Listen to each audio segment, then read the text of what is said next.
Oh, wait a minute. I have to take my face off first. Hello. Welcome to our Bible study as we continue to look at the lessons for the upcoming Sunday. I just wanted you to see my new goofy mask if you missed it on Sunday. So today is Monday.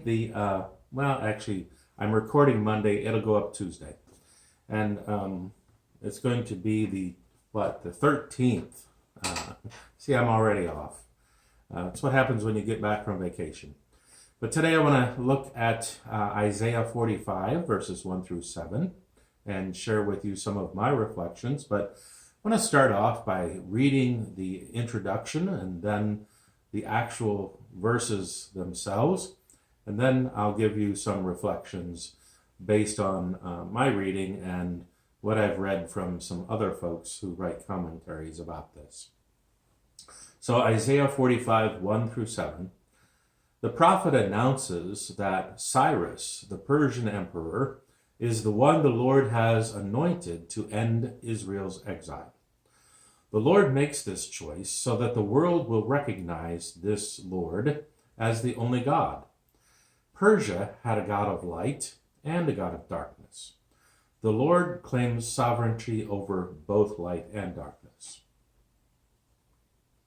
Thus says the Lord to his anointed, to Cyrus, whose right hand I have grasped to subdue nations before him and strip kings of their robes, to open doors before him, and the gates shall not be closed. I will go before you and level the mountains. I will break in pieces the doors of bronze and cut through the bars of iron. I will give you the treasures of darkness and riches hidden in secret places, so that you may know that it is I, the Lord, the God of Israel, who call you by your name. For the sake of my servant Jacob and Israel, my chosen, I call you by your name. I surname you, though you do not know me. I am the Lord, and there is no other. Besides me, there is no God. I arm you, though you do not know me, so that they may know from the rising of the sun and from the west that there is no one besides me. I am the Lord, and there is no other. I form light and create darkness. I make weal and create woe.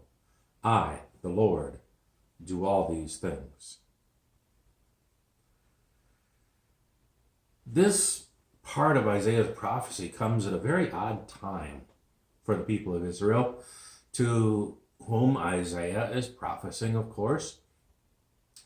They are in exile because they were invaded by the Babylonians, ostensibly because they sinned against God and are suffering the consequences of their sin. Israel spent approximately 70 years in exile in Babylon. So we can safely imagine that some people taken into exile had died, and some were born while they were in exile. Those born shortly after the exile would be in their 60s, if they even lived that long, and they would have had no idea what life in Israel would have been like.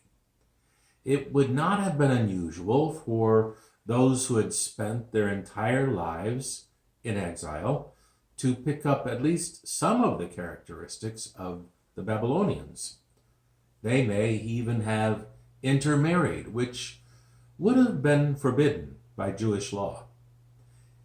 It is the natural course of things for people to adapt to their new surroundings.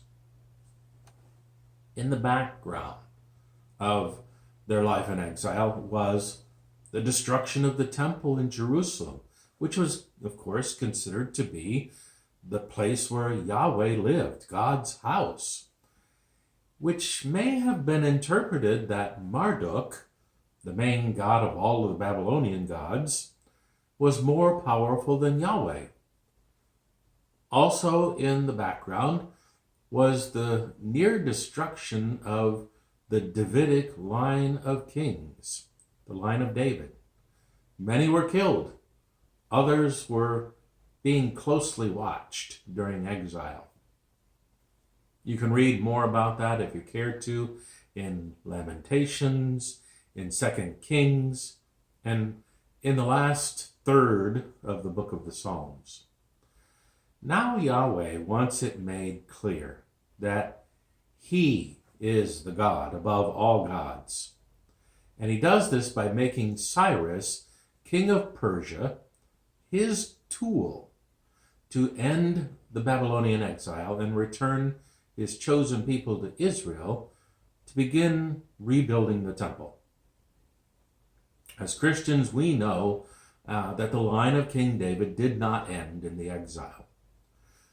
The restoration of Judah meant a return to the way things had been, well, at least as much as possible. Post-exilic prophets, such as Haggai and Zechariah, promoted the restoration of the Davidic line of kings, the line of David. Although not everything was rosy in the lives of the common people of Israel. A sticking point right at the beginning of this passage, the opening verse says, "Thus says the Lord to his anointed, to Cyrus." There were many throughout Israel's history who have been considered anointed. This typically meant something religious, someone who enjoyed a special relationship with Yahweh. Kings were anointed. Also, some high priests were anointed. Occasionally, a prophet was anointed. For Isaiah to proclaim the messiahship of Cyrus, a foreign conqueror, that would have been a shock. The divine appointment of Cyrus is further reinforced by the image that Yahweh takes Cyrus by the right hand. That would have cemented the whole idea of messiahship. Okay, there are three reasons given in this reading for Yahweh's blessings on Cyrus. First, it is so that Cyrus may know that Yahweh is the agent of Cyrus's success. Second, in a kind of a parallel understanding, it's also for the sake of my servant Jacob, as said in 4a, which is just basically means so that all in Israel know that this is Yahweh. And third, it says, so that they, this is verse 6, so that they, which means people everywhere, may know that there is none besides me, Yahweh.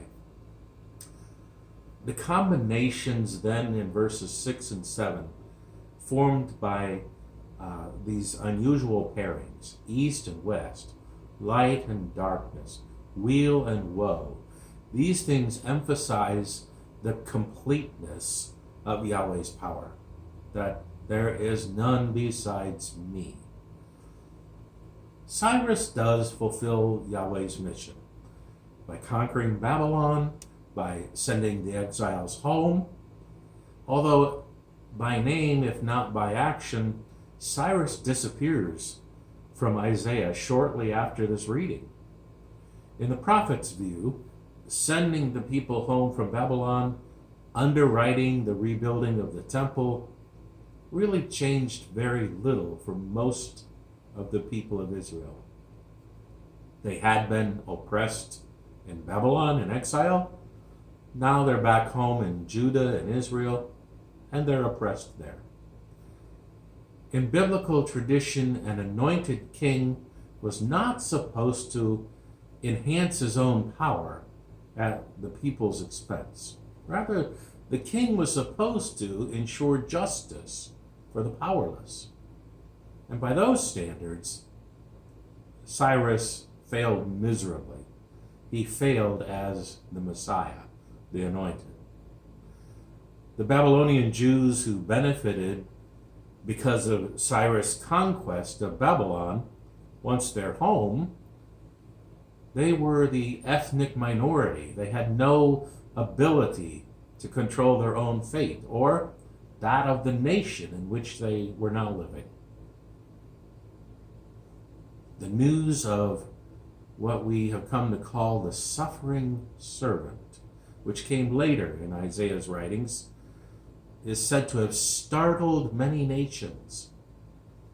Cyrus looked good by imperial standards of his time, yet the Jewish movement that ultimately became Christianity continued to redefine what a Messiah looked like in more important ways.